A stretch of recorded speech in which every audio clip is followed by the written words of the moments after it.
Chris Hensley is a registered representative of Cambridge Investment Research, Inc., a broker-dealer member of FINRA SIPC, investment advisor representative of Cambridge Investment Research Advisors, Inc., a registered investment advisor. Cambridge and Houston First Financial Group are not affiliated. Good morning. You're listening to Money Matters. I'm Chris Hensley. We have a fantastic show lined up for you today. We have with us today Kelly and Juliet Starrett. They have recently released a new book called Built to Move. And, I'm super excited to interview both of you today. Not only am I a fan, but I didn't conveniently place these in the office as a gimmick. These just sit around. I use these on a daily basis. I've got my supple leopard over here that is my Bible for when I get hurt. I just look it up and thumb through it. Unfortunately, it's been beaten up and used quite a bit. But I kind of want to start because there are listeners today that may not know who you are. I've been, familiar with both of you for some time, but I'm going to take the time to go through your bio. Now, Kelly is a doctor of physical therapy and is the co-author of the New York Times bestseller book, Becoming a Supple Leopard and Ready to Run, and the Wall Street Journal bestseller, Desk Bound. Kelly was also the co-founder of San Francisco CrossFit, the 21st CrossFit affiliate. Kelly consults with athletes and coaches from the NFL, the NBA, the NHL, and the MLB, the U.S. Olympics team. CrossFit works with elite Army, Navy, and Air Force, Marines, Coast Guards. Woo, that's a lot. And consults with. I'm gonna work on my breathing here. We see all the dirty laundry. Oh, that's a lot. That's a lot. And then Juliet, I love that you did this book as a couple. I think that's fantastic. Juliet is an entrepreneur, an attorney, author, podcaster. She's the co-founder and the CEO of thereadystate.com, which was revolutionized how athletes think about the human movement and the athletic performance, as well as former CEO of San Francisco CrossFit, one of the first 50 CrossFit affiliates.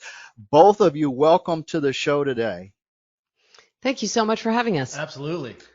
And I kind of want to frame this. I'm on a tear here personally, right? In the last 2 months, I've read Stephen Kotler's new book, in our country, that's called Growing Old and Staying Rad, right? And then I follow it pairs very nicely with Built to Move because there's some of the same themes there.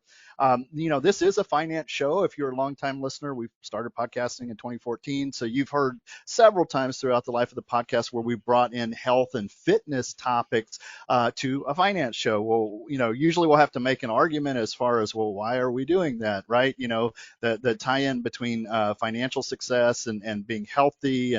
But with this, it's very, very obvious because my experience as a financial advisor is when I sit with people and I talk about their financial goals, one of the biggest things that they talk about are these future goals of traveling. I knew there was a eureka moment when I was listening to the book and you guys talked about people wanting to take their grandkids to Disneyland and being disappointed. So tell us about Built to Move. What inspired you to write this book? Well, let's take what you said on for starters, is that many of us are very comfortable with thinking about planning for the future. That makes sense psychologically. Hey, I'm going to retire. I need to work backwards from the day I want to retire so I have enough money to project forward. So we sort of can create a model in our heads for delayed gratification and stepwise behaviors that get us to an end goal. And if you're engaged in business currently, which you probably are, you also set quarter goals, yearly goals, 5-year goals for your business. So one of the things that is strange for Juliet and I is that we oftentimes find ourselves along with experts in multiple fields. Here we are in finance, and we fail to apply the same rigor and the same principles towards other aspects of our life. We have already solved this problem in terms of, hey, we do this in other areas. Let's go ahead and start to project forward and say, what do I imagine my 60-year-old self, 70-year-old self, 50-year-old self being able to do? What does that physically look like? I think what we see as younger people, we end up saying, well, I'll save tomorrow. I'll start that compounding interest a year from now. And just like that experience, we're saying, hey, the best day to start is today. we know that if we can get people to start to imagine what their lives are going to look like in the future, then we can begin to take steps today that begin to expose our tissues, expose ourselves, load. We start to realize that we can actually work backwards. And this is the same framework, by the way, we work with national champions or big teams. The national championships, the Super Bowl's on this day. We have this many weeks to prepare. So ultimately, just understand that if you're new to thinking about durability and health and wellness, you actually have a pretty great framework already set up because you're already doing that. Let's go ahead and apply the same sets of tools to your own life in terms of your physical behaviors. And then I'll let Juliet take. Well, and I would one. add to what Kelly said, I would challenge everybody listening to this to actually get out a pen and paper or a laptop and write down your 5, 10, 15, 25, 50-year movement goals, because you're exactly right. When we talk to anybody, there's what I can say is there's no one whose movement goal is to be in a skilled nursing facility at 80 being taken care of by their children. That's no one's goal. Everybody has a movement goal. Now, Kelly and I, coming from an athletic background, we have 2 movement goals when we're 80. We still want to be able to ski and ride our mountain bikes. Now, will those look like will that skiing and biking look like it does today at 50? No, but we still want to be able to do those things. And it doesn't matter what your movement goals are. It could be literally, as simple as, being able to survive a day walking around Disneyland with your grandchildren. But universally, we all have movement goals. And, one of the things we've tried to do with this book, and, an analogy we've been using lately is if you sort of think about your ability to move as like a wide hallway, and you don't want that hallway to start to narrow as you get older and sort of lose your movement choice. And so, we really challenge people to say, hey, these are the things I want to be able to do, just like, putting money into my 401k or saving for retirement in other ways. Start to think about what you want to be able to do physically and what you need to be doing now and in the future to be able to reach those goals. Let me just add also that I think some of the financial parallels really work well when we think about our bodies. I think when we think about retiring with wealth or stability or security, oftentimes we're like, what is the complex, financial tool that's going to get me there? And, like, hold on, before you try to hack the market, let's just make sure that your spending is not greater than your income. And oftentimes when we get people into core principles of financial behavior, let's save a little bit every month. Let's make sure that we're understanding where our money is going and what our priorities are. Well, we can apply that same thinking again. We've chosen 10 aspects of physical behavior that we consider to be vital signs, sort of a new set of vital signs of physical practice. And these are the hinges that swing the largest doors. So look, there's 1,000 things you can do, but what we find is that when we give people clear ROI, clear objective measures around some of the aspects of their health and wellness, things that they can fit into their busy days today, they can start. That doesn't take a gym, it doesn't take a physical therapist, it doesn't take someone external. You have control over your life starting this afternoon. And what ends up happening is when we apply the sort of compounding interest effects of these simple behaviors, because they're tightly coupled, all of a sudden we start to see humans feel better. And if you start to feel better, you start to have more movement choice options. And lo and behold, you're in 110 and you're stealing Corvettes with your best friends. And, that's really the goal. I love it. I love it.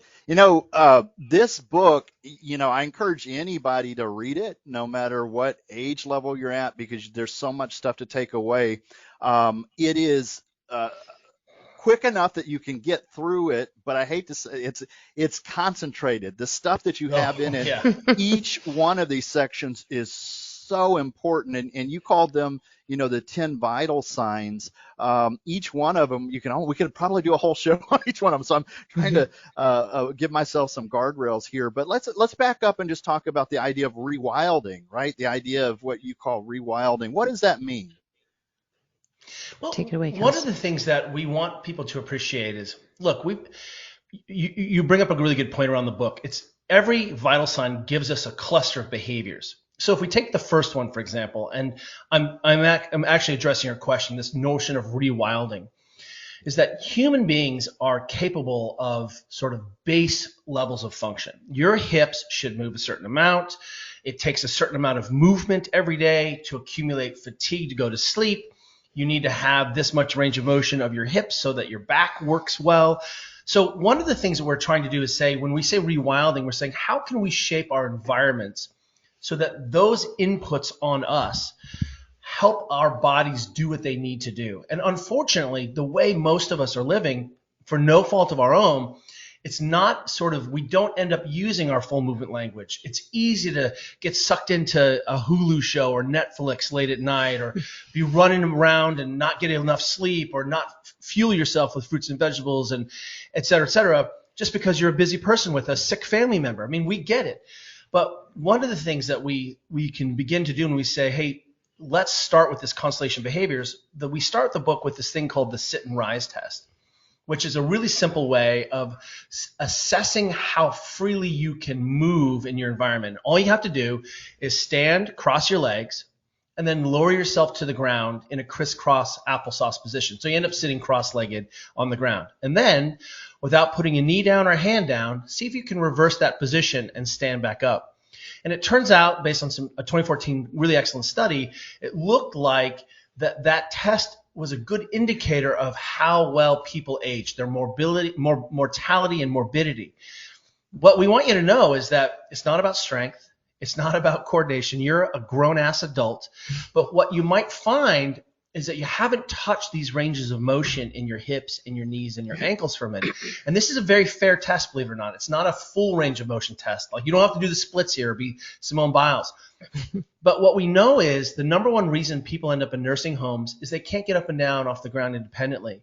And because we're not asked to engage in this behavior very often, suddenly it's gone, because we haven't sat on the ground or moved up and down, unless we go to yoga regularly or Pilates, or we're engaging in some activities like, soccer or football, or even tackled all of it. So what we can do is start to say, hey, here's an assessment of how effortless this is. Try to minimize your points of contact, but also, now that you're sitting on the ground, let's go ahead and watch a little TV tonight. And your homework tonight, if you're listening to this, is to watch TV sitting on the floor. Sit cross-legged, sit with your legs out in front of you, sit side saddle. And what you'll suddenly realize is you can start to accumulate 20 or 30 minutes of some positions that are going to make your hips work better, that are going to make your back work better, and then you're going to have to stand up off the floor eventually. So what we've got is, with a simple behavior done in the bookends of your day, we can actually begin to help you reclaim what it is your body should be able to do. And I would just like to add that, people should feel free when they're trying this test for the first time to do it next to a couch or a wall, and grab a coffee table or chair. Do it in as safe a position as feels comfortable for you. This is crazy. We're talking like, be safe as you lower yourself. To the ground. That's where the bar is, right? But I will say that it's true. scary. It's true, and it is scary to some people. I mean, sometimes the looks we get on people's faces when we say, okay, just sit cross-legged. It's just not a position that many people have done and practiced for many years, probably since elementary school. And so I would just say, take it slow. But one of the things we know is that, unlike your muscle mass and some of the other ways in which your body, we know you start to lose things as you get older, you actually should not and don't need to lose your range of motion. That actually should be constant for your whole life. Range of motion is something that you can continue to have and continue to improve even as you age. And so now that we have this book out in the world and we're seeing hundreds and hundreds of people do the sit and rise test, we're also getting a lot of feedback that one of the great things about this test, and why we want to open the book with it, is you can actually quickly see improvement. We're seeing people who are 3 weeks, a month into spending some time sitting on the floor in cross-legged position and working a little bit on their hip mobility in front of Netflix, and they went from feeling really uncomfortable doing this test to being able to do it no problem. And having less back pain, and moving more, and experiencing better gains on the Peloton and in their workouts. And really, that's miraculous. And so, ultimately, one of the things that Juliet and I want everyone to understand is that this is not a book about exercise. We think exercise is a great extracurricular. Should you lift some weights? Yes. Should you breathe hard? Yes. But you can build a real physical practice that doesn't just happen in 1 hour discrete units, where you can begin to say, hey, on a really busy day where I don't get to go to the gym or my class, I can have a ton of inputs that actually is enough for me to have a care and feeding of my body, so that when the time comes and I have the opportunity or the desire to dance or weightlift or do something, I'll be ready for that. I love it. I love it. This is life-changing stuff here. I mean, we talk about, well, you know, the weightlifting and the strength gain, that kind of stuff, but just the ability to reach down below your knees. Like, I was somebody who couldn't do So that say we all. for years. And then when I started doing balance training and really getting into your stuff, I really, you know, getting that range of motion back. Wow, that's something that you didn't think was possible. And one of the things that's so great is we're sneaking into a conversation about range of motion. But I want everyone to understand that when you are in pain, right? Pain does not mean tissue trauma. Pain does not mean disease state. It certainly can, but it's very rare. Most of the time, 99% of the time, pain is a request for change. And when most of us have pain, we don't even know where to begin. One of the easiest things to do is to ask yourself, well, if I have pain in part of my body, is my body operating in the way it's capable? So do my hips move the way they're supposed to move? Do my shoulders move the way they're supposed to move? And one of the easiest things we know to help people feel better in their bodies is to say, hey, look, we've created some vital signs around physical behaviors like eating and sleeping and moving. We've also created some vital signs around range of motion assessment. How well can you move in your environment? And if you're struggling, if you're falling below the minimums, because remember, it's not good or bad, it's red, yellow, green, like, hey, I should pay attention to this.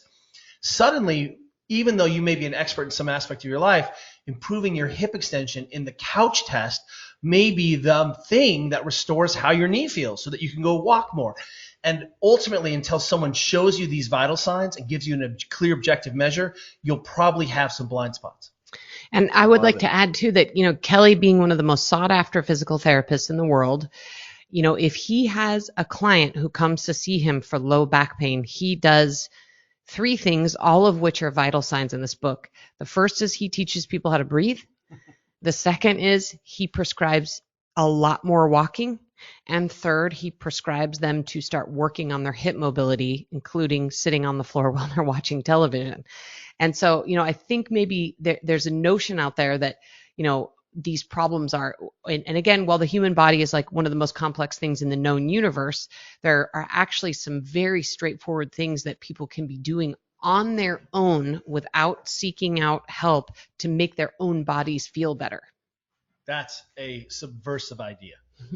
It's huge. That's huge. If you are a type A analytic like me, when somebody tells you, hey, you need to work on your breathing or you need to work on your balance, it's almost esoteric. It's like, well, what the heck do you mean? There are very real things that you guys have in this book that show you step by step, here's things that you can do to change this. Very, very powerful. One of the things, Juliet, that you just brought up was walking. Tell me a little bit more about walking. You know, nobody's ever super excited. Oh, it's walking. But it's so sexy, right? There's a whole bunch of stuff. Tell us about that. Well, you know, I'm single-handedly trying to make walking sexy on Instagram. So, you know, if anyone can help me do that. But, you know, we are huge evangelists of walking, and we have 1,000 reasons why we are such fans, but I'll just try to hit on a few. The first thing is walking in our mind is the easiest way to get what's known scientifically as non-exercise activity, also known as, you've probably heard the word NEAT. But what scientists have learned over the years is that, our bodies are designed to be in constant movement. We think we've done a horrible job in the fitness industry of telling everyone that, you know, exercise is done in a 1-hour block and then you sit for the remainder of the day. It turns out that there are so many reasons we need to keep moving throughout our day in addition to exercise. We think walking is the best way to do that.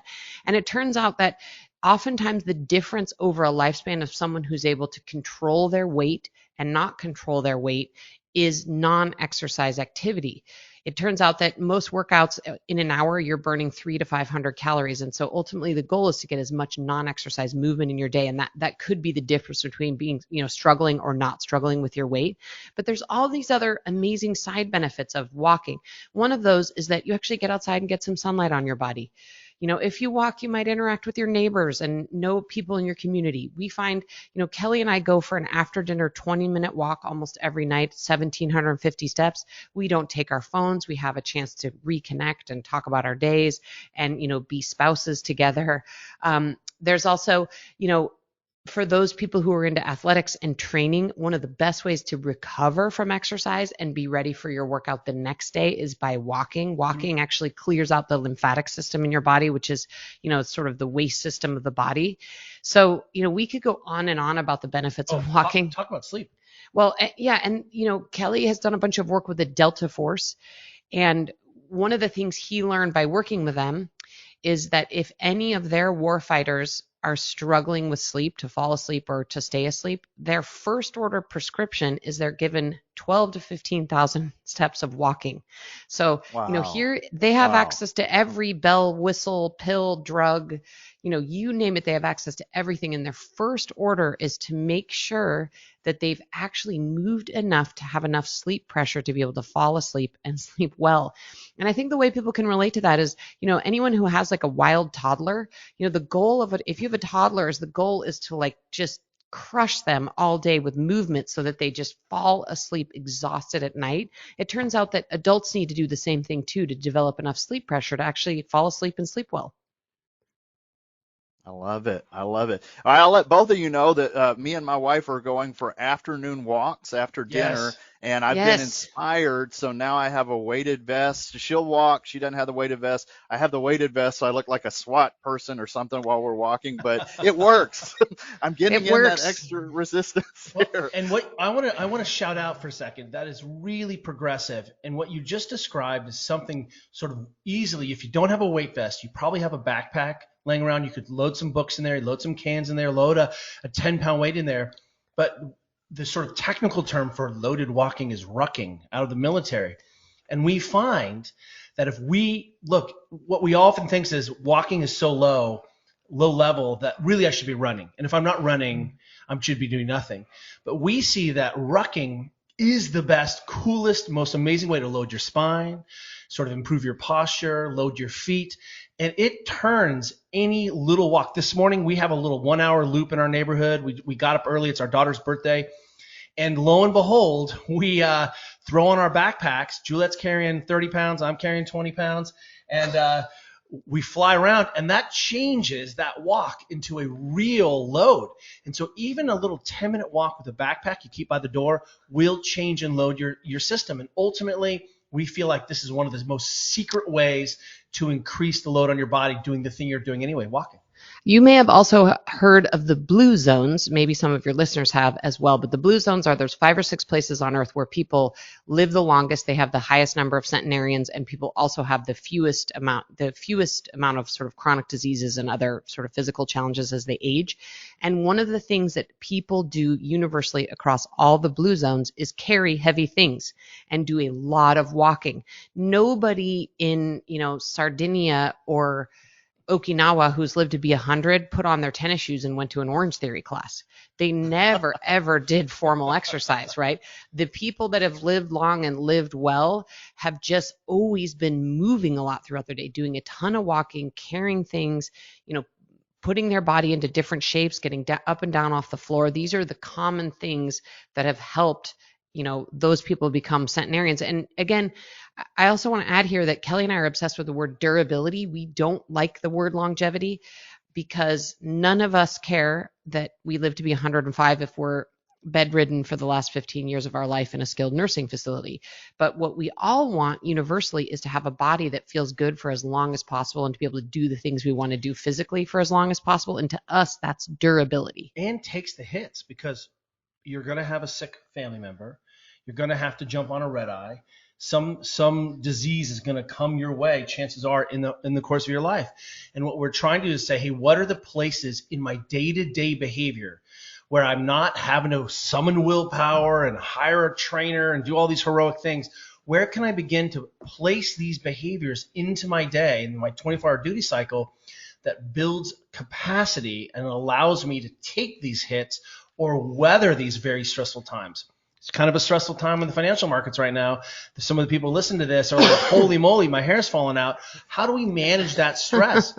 And what we want you to know is that these same sets of behaviors that are in this book, they make up the map for us to build elite performance. So as we're working with teams trying to win world championships and gold medals, these are the places we start. So these aren't watered down BS, frou-frou, generic ideas. These are this is the platform, the base camp off of which we climb Everest.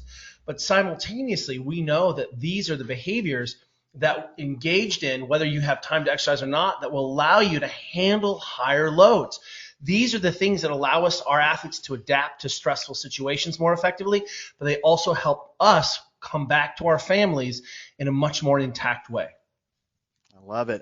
You mentioned Centurions earlier, and I have that Peter Attia book on my next read list after listening to your book, and then it was mentioned in there. I'm like, okay, I got to check that out. And a lot of my clients, when they retire, or just retirees in general, I tell them the death is if you retire and you just decide to get in the lazy boy and sit in front of the TV. Oh, yeah. If you don't have a list of things that you're passionate about, that keep you moving, that keep you doing stuff, there are lots of things that can come up out of our control. And Juliet, you had a very serious health issue that came up that you shared with the readers in the book. Yeah. And you were able to apply a lot of the things that are in the book to that. Can you share that or tell us a little bit more about that? Sure. In 2018, I was diagnosed with very early stage breast cancer. So I was really lucky in terms of finding it early. And I went through a couple of really serious surgeries. I had a double mastectomy and then a full reconstruction 2 weeks apart. And I was lucky enough to actually not have to have radiation or chemo, but still a couple of really big, very epic surgeries and a lot of stress, of course, around that process. And one of the things that a lot of people said to me afterwards is, wow, you just recover so quickly. Like you recovered from that so quickly. Heal fast. You heal so fast. And, I was really pleased. Exactly 6 weeks from the day of my second surgery, I did a single pull-up. So that was a goal I had. I wanted to do a single pull-up after 6 weeks after surgery. But, what I took away from that was, I'm actually not a superhuman. I am not a superhero. I have the same genetics as everybody else, and I don't heal more quickly. There's nothing special about anything I do, but I went into those surgeries, with having followed a lot of these practices and Built to Move. I had rested, I had eaten fruits and vegetables, I had some muscle mass on my body, I had some basic cardiovascular fitness, I had, been training and moving and walking. And, then I went through those surgeries and I kept doing those same things. I kept moving. I mean, that was the biggest thing. I had 2 big surgeries and 24 hours later, I'm up taking short walks around the block and walking around my kitchen island. And so, I think the big things were I was prepared. Speaking of durability, I went into those surgeries with a durable, well-rested, well-fed body. And then I applied the same principles that we recommend in Built to Move, of course, at a scaled level, right? I probably wasn't walking 15,000 steps, but I kept moving my body and kept an eye on my range of motion, and I slept and made sure I ate a lot of fruits and vegetables and protein. And there wasn't anything secret. There was no secret there. I just did the basics consistently, and it turned out that I healed really quickly and probably faster than most. Just like I was thinking of Wolverine. I love that part of the book because of the things that you mentioned, like sleep, and you were thinking about the muscle atrophy and adding the extra protein in there. Those small things made a huge difference in the recovery time, that active recovery. That is really huge fantastic. Difference. And we are right here. Go ahead. I was going to say we're right here. Go ahead. Nope. We'll keep going back and forth. You go. Just that we don't have diet recommendations in the book. We have eating recommendations that accept any way that you want to come at it, but we have objective minimums where tissues heal maximally, where we keep muscle mass on, where we have all the micronutrients and fiber for our bodies to go. So understand, this is not a diet book, but this is a book that you can apply these principles to any way you want to eat. And it turns out Juliet was still able to do that around her recovery, but she's using the same principles today to whoop me on the hills. Nice. Well, this has been the fastest 30 minutes ever. I feel like we could just sit here and talk for the next 30 minutes, but we have to wrap it up here. Thank you so much for being on the show. My very last question, is there anything that I forgot to ask you that you'd like to share with the listeners as a closing thought? I don't think so. Well, I would like to point out that if you go to builttomove.com, we actually have a 21-day video companion guide that goes along with the 21-day challenge in the back of the book. So give us your email. We'll send you some video companion, small things every day that will make it easier for you to integrate these things in. So it's sort of a multimedia experience. You've got the book, you've got this free video companion guide, and we know that in 21 days you can 100% up-regulate how you feel in the world. So I love that, because a lot of the things that are in the book you kind of have to see. That's the good thing about the Supple Leopard is you can go to the pictures, right? That's well, having right. the video, it's like, okay, I can actually see somebody stand up and get down. I'm doing it right?